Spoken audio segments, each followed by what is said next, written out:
Alright people, it's your boy Bry. We're home. We've got a little vacation going on here. I got about, I want to say 8, 9, 10 days. We didn't waste no time. We jumped right into it. Working on the trailer.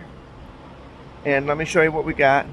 I had to stop grinding because after 15 years, the grinder finally died. It's a DeWalt grinder. It doesn't owe me nothing. I've put it through its paces more than once and it's given everything it could. It was a good grinder. It was a name brand grinder. It was a fast grinder. It was my grinder. But this grinder has given up the ghost, so to speak. And it's done all it can do. So we pay homage to the DeWalt grinder. Let's take a look at the situation at hand. So as you see, we've got the trailer. Now you notice there's no trailer underneath it. I've got the trailer over here, people. But every time I was grinding on this thing, I'm throwing sparks and pieces of dirt and debris on the trailer, and I don't want to have to repaint that other one. So what I do, I used a little mini axe. I picked it up on one end, and we set it on jack stands. And what we've got going on here, people, this grinder started smoking. It slowed right down to a crawl, and it literally just stopped. So it's hotter than a pistol. I can barely hold it. I can promise you that. I can't even hold on to it. That's how hot it is. The only thing we're going to be able to salvage off it will be the cord, the handle, and the disc is still good. But what I wanted to show you people, the situation, what we're doing, I've got these other cross members in. These ones up front, I've got these in. Last night, when I got home off the plane, I stopped and got these other ones in. And as you see down the center, if you can see this, I filled in pieces of tubing in between so that as the ram pushes on this part right here, it's actually pulling on the entire, each section carries a little bit of the weight. Now they never do that from the factory, and I'm sure it's strong enough just with the two heavy wall pieces there. But I wanted to make sure that if you know your boy Bry, I'm going to overload things. If it can take 5,000 pounds, I'm going to put 6 on it.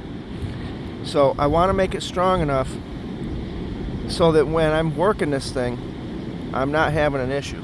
Okay. As you see, the evolution, the chop saw is doing wonderful. It's a saw that says we can cut your material quick and we can make it nice and flat, and there is no angle like a fiber disc will do to it. Sometimes it'll put it off at an angle. Now as you see, I've got these burned in here, people. I put it on 7. Feed is about 48 on the wire, on the Hobart. But what I did was I burned these in, and it leaves a little bit of a ridge here from the weld material. So I took the flapper disc and we got these nice and smooth, because remember people, the metal plate steel has to lay on here, and this all has to be flat because we're going to be tacking it on here. Now what I did is, you see this is just a little bit bigger of a gap in this one, but what I wanted to do was make it so that at 8 feet, I can't remember where 8 feet falls in here, that's going to be where the sheet metal ends. Okay.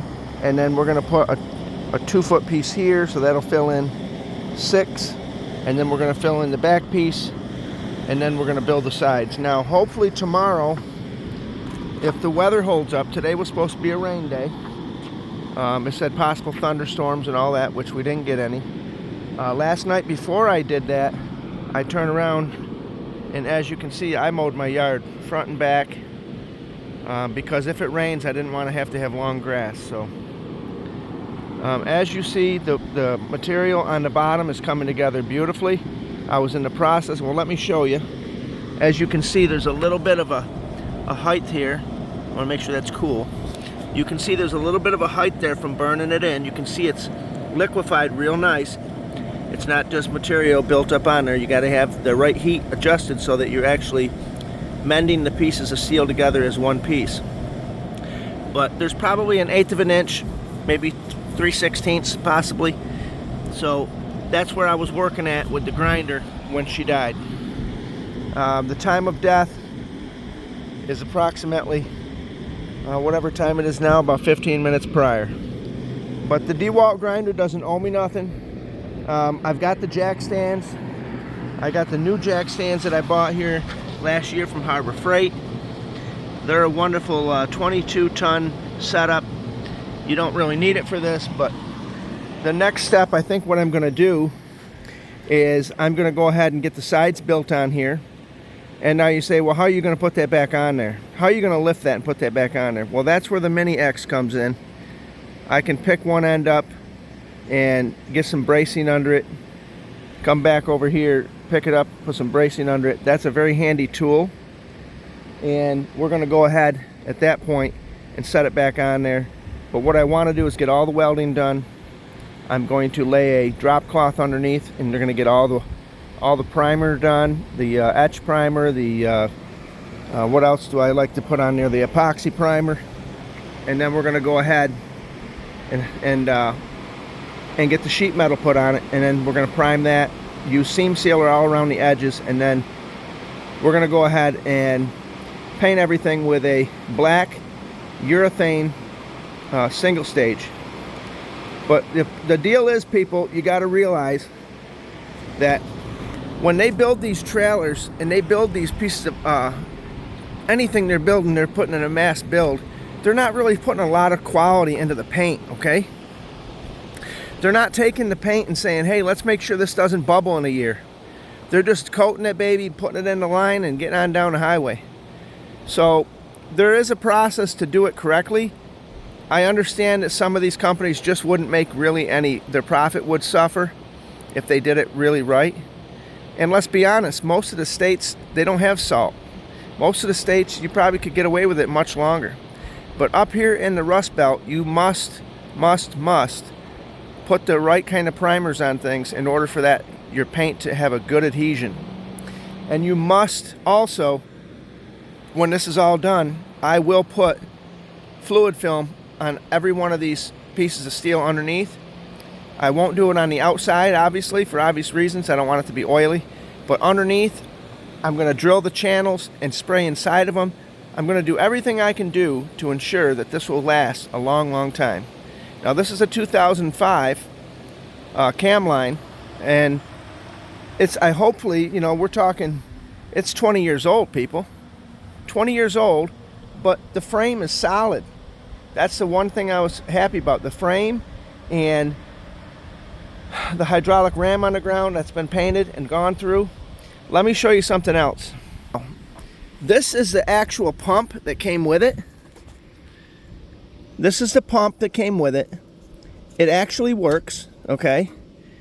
But let's just be honest, I'm not going to use this, okay? Even though I'm the type of guy that would say, let's try to salvage that. Now, if I didn't have one, I would strip this down, I would paint it and prime it and do all that and go through the whole thing and make it look brand new. And I don't know why I'm like that, but some people can just throw a piece of rusty pump on there and go on down the road and never even think twice. But that would keep me up at night, knowing that that thing is that corroded, and when is it going to fail? When is it going to be a situation for me that I have to address? So I actually purchased one 2 years ago. It's a brand new hydraulic pump and a whole setup with a 20-foot whip and a lead, and that's going on this one. So maybe depends on what the situation is tomorrow. If it's kind of rainy or whatever, we're going to work on the pump. If it's not, we're going to continue working on the sidewalls. Now the sidewalls will go much easier. But take a look at this. This is what I'm trying to show you. See here, this is a little bit of overspray. This is a little bit of overspray from the primer. You can see it back here. Now I'm going to have to repaint this, but that's okay. It isn't like it needs a whole paint job. I'm just going to touch up the top panels. You can see over there's a little bit up there. But other than that, she's in good shape. There's a hydraulic ram. And that's the update on the trailer. The other thing I want to say is make sure when you're doing things, people, that if you're going to weld something up, don't just start welding. Tack each corner so it doesn't twist on you or warp. Now this is pretty heavy wall steel. It's like, I don't know, 1/4 inch. So it's not going to twist and get a lot of heat that quick, but you do want to make sure it's just good general practice to do it right, do it right, do it right. Because if you're not doing it right, you're not doing it. Okay, let's remember that. You're just not doing it. So this is your boy Bry. I wanted to give you one last look at this, the upper half of the dump trailer, and let you, the DIYer, decide if it's a good job or not. That's the deal, people. You can see how I've got it laid out, and I don't know what I've got into this. I'll have to add up the receipts, but roughly off the top of my head, just the upper section so far, I think I've got 320 bucks in it. Those sections were, I don't know, 165 bucks for the heavy wall, and I think I bought that was a 3 or 2 pieces I bought. Yeah, 2 pieces, because the steel yard, they've got a copy of all the receipts I've got over there. But right now I've got about 350 bucks in it, maybe. I anticipate another, I don't know what the sheets are going to be, but I'm going to use a heavy sheet on the bottom and sides so that it's durable, and we're going to use probably another $1,000 worth of material. But I am well within my budget of $3,000, even purchasing the trailer. I think I paid $900 for the trailer, and that gives me $2,100 to play with to stay within my budget, and that's paint and everything. So I'm going to be right there. I'm sure I'm going to be right just south of 3,000. But we'll have a 12-foot Super Cam, all rebuilt, all brand new tires. Right, I have the tires. That was $325, something like that, delivered to the house. Now I put them on myself. I have a tire machine, but it goes down the road nice, and they're free country tires. They're nice ones.